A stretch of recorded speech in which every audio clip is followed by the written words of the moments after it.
आज हम लोग पी ब्लॉक के तत्व अर्थात वर्ग 15 के तत्व में जो 5 तत्व था उसमें से सबसे पहला तत्व का वर्णन पढ़ेंगे। वो पहला तत्व था नाइट्रोजन। इसमें 5 तत्व है पी ब्लॉक वर्ग 15 में। नाइट्रोजन, फास्फोरस, आर्सेनिक, एंटीमनी और बिस्मथ। इसमें से नाइट्रोजन के बारे में प्रिपरेशन, इसका गुण उपयोग पढ़ना है और नाइट्रोजन के ही 2-4 कंपाउंड पढ़ने हैं। तो सबसे पहले आज हम लोग पढ़ेंगे नाइट्रोजन। तो नाइट्रोजन के बारे में तो सबको जानते हैं। सबसे पहले नाइट्रोजन का जो खोज था वो डेनियल रदरफोर्ड ने किया था, लेकिन इसका जो नाम दिया था, नामकरण किया था, वो था चैप्टल। एक वैज्ञानिक है, फ्रेंच के वैज्ञानिक है चैप्टल।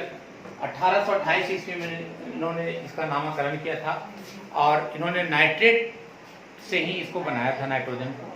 तो अब समझ लीजिए नाइट्रोजन, तो नाइट्रोजन का जो सिंबल होता है वो N होता है और नाइट्रोजन अन्य तत्वों से भिन्न है। इस ग्रुप के वर्ग 15 के जो तत्व हैं उन सारे तत्वों में से ये भिन्न तत्व है। क्यों भिन्न है? क्योंकि उस वर्ग में नाइट्रोजन ही एक तत्व है जो गैसीय अवस्था में है, बाकी सारे के सारे ठोस अवस्था में है। तो अन्य तत्वों से यह भिन्न होता है नाइट्रोजन, जो बताए थे आप समान व्यवहार। देखिए इसका सिंबल है N, परमाणु संख्या है 7, इसका भार है 14 और इसकी ऑक्सीकरण अवस्था -3, +3 और 5 भी होती है, +5 भी होती है। अब है उपलब्धता, तो यानी कि उपस्थिति। तब जानते हैं कि नाइट्रोजन हवा का एक प्रमुख स्रोत अवयव है। वायुमंडल में आयतन के आधार से सबसे ज़्यादा मात्रा में हवा में नाइट्रोजन है, जो 78% हम लोग जानते हैं है। इसके अलावा यह प्रोटीन नामक जटिल यौगिक में भी पाया जाता है और यूरिया का यह तो ये प्रमुख है। जितने भी प्रकार के खाद्य उर्वरक जो बनते हैं उसमें नाइट्रोजन है। यानी कि नाइट्रोजन की उपलब्धता पृथ्वी पर 2 रूपों में पाया जाता है। यह मुक्त अवस्था और संयुक्त अवस्था दोनों में पाया जाता है। मुक्त अवस्था में आप तो देख ही रहे कि 78% वायुमंडल में नाइट्रोजन है और यह संयुक्त अवस्था में यौगिक के रूप में पाया जाता है।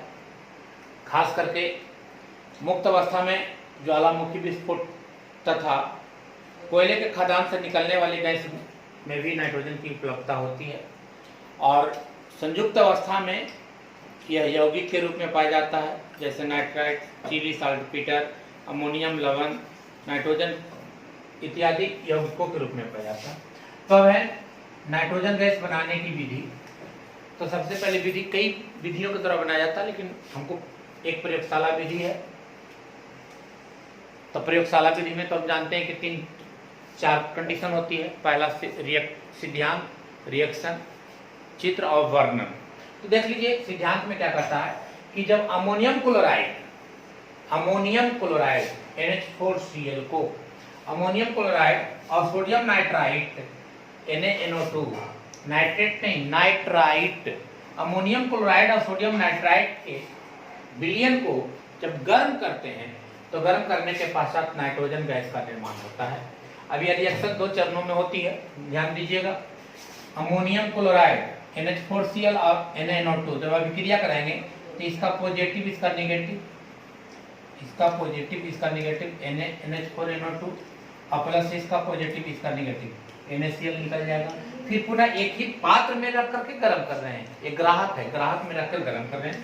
तो आप पुनः अमोनियम नाइट्राइट को जब गर्म करेंगे तो नाइट्रोजन गैस अलग हो जाएगा और वाटर अलग हो जाएगा। अब ये था आपका इसका रिएक्शन। ये रिएक्शन 2 चरणों में होती है। अब इसको अगर हम जोड़ देने के बाद ये अपने आप कट जाएगा, ये दोनों कट जाएगा, एक ही चरण में आ जाएगा। लेकिन ये 2 रिएक्शन 2 चरणों में क्यों हुआ, अब इसके बारे में समझ लीजिए। यह एक ग्राहक गैस घट, यह गोल पेंदी का एक फ्लास्क है। इस फ्लास्क में अमोनियम क्लोराइड और सोडियम नाइट्रेट, अमोनियम क्लोराइड और सोडियम नाइट्रेट के मिश्रण को डाल करके हम लोग गर्म करेंगे। ज्वाला के माध्यम से गर्म करेंगे। गर्म करने के पश्चात जब इसको गर्म किया जाता है तो गर्म करने के पश्चात ये नाइट्रोजन गैस बनती है। कैसे बनती है? अब यहाँ से रबर ट्यूब के माध्यम से ये नली है, रबर ट्यूब के माध्यम से ये आ जाएगा। उस बोतल में दुमुहिया बोतल है।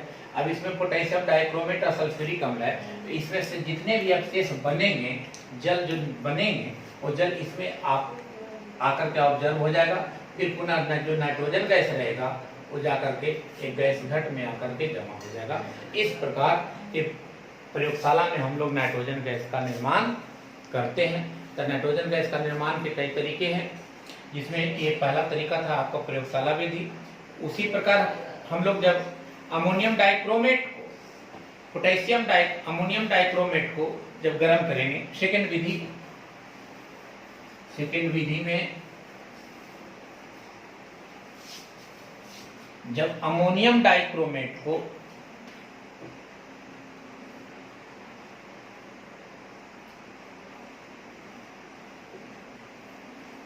जब इसे हम लोग गर्म करेंगे, तब गर्म करने के पश्चात भी नाइट्रोजन गैस का निर्माण होता है। फिर इसको हम लोग गर्म करेंगे, तो गर्म करने के पश्चात ये बनाएगा कौन?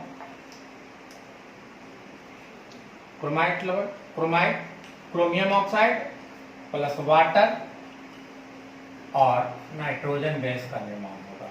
अब इस प्रकार कई भी विधियां इसको बनाने का, तो ये आपको सबसे इंपॉर्टेंट था प्रयोगशाला विधि के द्वारा हमने बना लिया। फिर अमोनिया से अगर हम चाहें तो अमोनिया से भी बना सकते हैं कि जब अमोनिया को NO के साथ अभिक्रिया कराते हैं, अमोनिया गैस को जब NO के साथ हम लोग अभिक्रिया कराते हैं, तो अभिक्रिया करने के पश्चात नाइट्रोजन गैस का निर्माण होता है। तो एक तीसरी विधि था। इसी प्रकार कई विधियों के द्वारा हम लोग इसको बना सकते हैं, लेकिन सबसे इम्पोर्टेंट था प्रयोगशाला विधि कि जब अमोनियम क्लोराइड को सोडियम नाइट्राइट के साथ गर्म करेंगे, तो यह विक्रिया 2 चरणों में पूरी होगी। सबसे पहले अमोनियम नाइट्राइट बनाएगा, पुनः अमोनियम नाइट्राइट को जब गर्म करेंगे तो ये नाइट्रोजन गैस का निर्माण होता है। इस प्रकार एक प्रयोगशाला विधि का वर्णन था। एक गोल पेंदी का फ्लास्क लेंगे, उसमें अमोनियम क्लोराइड और सोडियम नाइट्राइड के मिश्रण को लेकर गर्म करते हैं। गर्म करने के पश्चात नाइट्रोजन गैस का निर्माण होती है। इसके साथ कुछ व्यर्थ पदार्थ भी बनाते हैं, जिससे हम लोग एक दुमुहिया बोतल लेते हैं। अब इसमें पोटेशियम डाइक्रोमेट और सात सल्फ्यूरिक अम्ल का मिश्रण होता है। अभिक्रिया के पश्चात व्यर्थ पदार्थ उस बोतल में जमा हो जाता है और नाइट्रोजन गैस घट में आकर के जमा हो जाता है। इस प्रकार नाइट्रोजन गैस बनाने की विधि था। अब हम लोग पढ़ेंगे नाइट्रोजन गैस के गुण और उपयोग। Physical properties of nitrogen gas का गुण। तो हम अब जितने भी कंपाउंड पढ़ेंगे वो सारे के सारे 2 गुण होंगे, एक भौतिक गुण और रासायनिक गुण। तो भौतिक गुण में कोई रिएक्शन नहीं होगी, रासायनिक गुण में रिएक्शन होगी। तो सबसे पहले हम लोग फिजिकल प्रॉपर्टी पढ़ते हैं। नाइट्रोजन कहता है कि जो नाइट्रोजन गैस है यह रंगहीन और स्वादहीन है। 78% वायुमंडल में नाइट्रोजन है, सबसे ज्यादा मात्रा में नाइट्रोजन है, जिसका कोई रंग नहीं है। हम लोग को दिखाई नहीं दे रहा कि इस जगह नाइट्रोजन है, इस जगह नाइट्रोजन है, इसका स्वाद कैसा है, इसका रंग कैसा है। तो यह रंगहीन और स्वादहीन होता है। It is colourless, tasteless and odourless gas. कहता है अब इसका वाष्प घनत्व 14 है। वाष्प घनत्व द्रव्यमान का आधा होता है। तो नाइट्रोजन गैस N2 14 दूनी 28 इसका भार होता है। अगर इसको हम लोग इसको आधा कर दें तो कितना हो जाएगा 14। इसका वाष्प घनत्व 14 होता है। यह वायु से हल्की होती है। जो नाइट्रोजन गैस है वो वायु से हल्की होती है। यह जल में नहीं घुलता, यह जल में अविलेय होता है। और नाइट्रोजन गैस न तो जलता है और न जलने में मदद करता है, न जलता है न जलने में सहायक होता है। यह विषैला नहीं होता है। यह रासायनिक दृष्टिकोण से अक्रिय गैस की तरह भी व्यवहार करता है। तो ये था नाइट्रोजन का भौतिक गुण। अब हम लोग नाइट्रोजन का रासायनिक गुण में पढ़ेंगे। तो कहता है लिटमस पत्र का प्रभाव। तो यह लिटमस पत्र यह रंगीन, गंधीन और स्वादहीन है। यह लिटमस पत्र पर इसका कोई इफेक्ट नहीं पड़ता है कि लिटमस पत्र, अगर नाइट्रोजन गैस में लिटमस पत्र को डाल दें तो ये अपना रंग बदल देगा। लिटमस पत्र नो इफेक्ट, यानी कि लिटमस पत्र पर कोई प्रभाव नाइट्रोजन गैस का नहीं पड़ता, इसलिए डायरेक्ट लिख दिए इफेक्ट ऑफ लिटमस पत्र का प्रभाव नो इफेक्ट लिख दिए, इसका कोई प्रभाव नहीं पड़ता है। अब है दहनशीलता अर्थात धातु से अभिक्रिया। अगर नाइट्रोजन गैस को धातु से अभिक्रिया कराएंगे तो धातु के नाइट्राइड बनाएगा। धातु अगर धातु से अभिक्रिया में नाइट्रोजन गैस धातु से अभिक्रिया करके धातु के नाइट्राइड बनाएगा। और धातु की संयोजकता 3, नाइट्रोजन की संयोजकता 3 होती है। जैसे लिथियम से अगर अभिक्रिया कराएंगे नाइट्रोजन गैस को तो इसकी संयोजकता 1, इसकी संयोजकता 3, तो ये अल्टरनेट चेंज कर लेगा तो बनाएगा Li3n लिथियम नाइट्राइड। मैग्नीशियम से कराएंगे Mg3n, अब इसकी संयोजकता 2, इसकी संयोजकता 3, ये अल्टरनेट चेंज कर लेगा तो Mg3n2 बनाएगा मैग्नीशियम नाइट्राइड। एल्युमिनियम से करेगा एल्युमिनियम नाइट्राइड, एल्युमिनियम की संयोजकता 3 है, इसका भी संयोजकता 3 तो Aln बनाएगा। Calcium nitride, magnesium nitride. इसी प्रकार ये धातु से अभिक्रिया करके धातु के नाइट्राइड का निर्माण करता है। तो याद रखेंगे अगर नाइट्रोजन को धातु से अभिक्रिया कराएंगे तो धातु के नाइट्राइड बनेगा, sodium nitride, calcium nitride, magnesium nitride, aluminium nitride, potassium nitride इत्यादि। तो ये था आपका केमिकल प्रॉपर्टी 2। अब हम लोग तीसरा देखिए, तीसरा हाइड्रोजन से अभिक्रिया। तो अगर नाइट्रोजन को अगर हाइड्रोजन से अभिक्रिया कराएंगे तो 1:3 के अनुपात में मिलकर के ये अमोनिया का निर्माण करता है। तो नाइट्रोजन हाइड्रोजन से अभिक्रिया करके ये उत्प्रेरक, लोहा उत्प्रेरक है। इसी विधि में हम लोग पढ़ेंगे अमोनिया के उत्पादन में ये विधि हाइवर विधि का यूज किया गया है। तो 1:3 के अनुपात में मिला करके जब हाइड्रोजन और नाइट्रोजन से अभिक्रिया कराते हैं तो अमोनिया का निर्माण होता है। उसी प्रकार सेकंड आइए ऑक्सीजन से अभिक्रिया। तो जब नाइट्रोजन को ऑक्सीजन से अभिक्रिया कराते हैं तो अभिक्रिया करके विद्युत अर्क का मतलब होता है चिनगारी उत्पन्न करना, विद्युत का चिनगारी उत्पन्न करना। इसके अभिक्रिया कराते हैं तो एनो का निर्माण होता है नाइट्रोजन ऑक्साइड का। एल्यूमिना से अभिक्रिया, तो एल्यूमिना जब एल्यूमिना Al2O3 कोक और नाइट्रोजन को अभिक्रिया कराते हैं तो एल्युमिनियम नाइट्राइड का निर्माण होता है, CO बाहर हो जाता है। कैल्शियम कार्बाइड से अभिक्रिया, कैल्शियम कार्बाइड से जब नाइट्रोजन को कैल्शियम कार्बाइड से अभिक्रिया कराते हैं तो कैल्शियम साइनामाइड का निर्माण होता है और कार्बन अपकृत होकर के बाहर होता है। तो ये आपका 5-6 आपका बहुत रासायनिक गुण था। अब हम लोग पढ़ लेंगे नाइट्रोजन का उपयोग। तो नाइट्रोजन का उपयोग अमोनिया के उत्पादन में, उर्वरक के रूप में, खाद बनाने में, धातु कार्बन के रूप में, उच्च ताप मापने वाले तापमापी यंत्र में किया जाता है, विद्युत बल्ब में भी इसका उपयोग किया जाता है, निष्क्रिय वातावरण बनाने में भी इसका उपयोग किया जाता है। तो ये था आपको नाइट्रोजन का उपयोग। नाइट्रोजन का बनाने की विधि, नाइट्रोजन के भौतिक गुण, नाइट्रोजन के रासायनिक गुण और नाइट्रोजन का उपयोग आपका समाप्त हो गया। अब इसी में छोटा सा टॉपिक है नाइट्रोजन का स्थिरीकरण। तो नाइट्रोजन का स्थिरीकरण क्या है?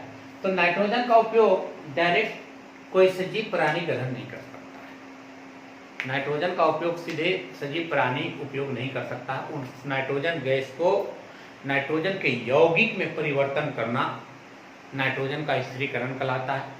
और नाइट्रोजन के स्थिरीकरण के 2 तरीके हैं, एक प्राकृतिक तरीके हैं, एक प्राकृतिक विधि है और एक कृत्रिम विधि है। तो प्राकृतिक विधि में आप जानते होंगे कि दलहनी पौधों के जड़ों में एक गांठ पाया जाता है जिसमें राइजोबियम नामक जीवाणु पाया जाता है, जो नाइट्रोजन को स्थिरीकरण करके उसे उसके यौगिक के रूप में परिवर्तन करके उसका उपयोग करते हैं। तो ये था आपका प्राकृतिक विधि, नाइट्रोजन का स्थिरीकरण सूक्ष्म जीवाणुओं के द्वारा, यानी कि राइजोबियम नामक जीवाणु के द्वारा इसको स्थिरीकरण करके इसका उपयोग किया जाता है। अब कृत्रिम विधि में नाइट्रोजन चक्र आप लोग पढ़े होंगे, नाइट्रोजन चक्र के द्वारा इसका उपयोग किया जाता है। तो इस प्रकार आपका नाइट्रोजन था वो आपका समाप्त हो गया। अब हम लोग अगले टॉपिक में मिलेंगे नाइट्रोजन के यौगिक। नाइट्रोजन के यौगिक में हमको सबसे पहला यौगिक पढ़ना है आपका अमोनिया। नाइट्रोजन के यौगिक में सबसे पहला यौगिक पढ़ना है अमोनिया। और अमोनिया VBI 2021 के रूप में हाइवर विधि के द्वारा अमोनिया का उत्पादन कैसे किया जाता है, तो इस टॉपिक के रूप में हम लोग कल मिलेंगे। तब तक के लिए धन्यवाद।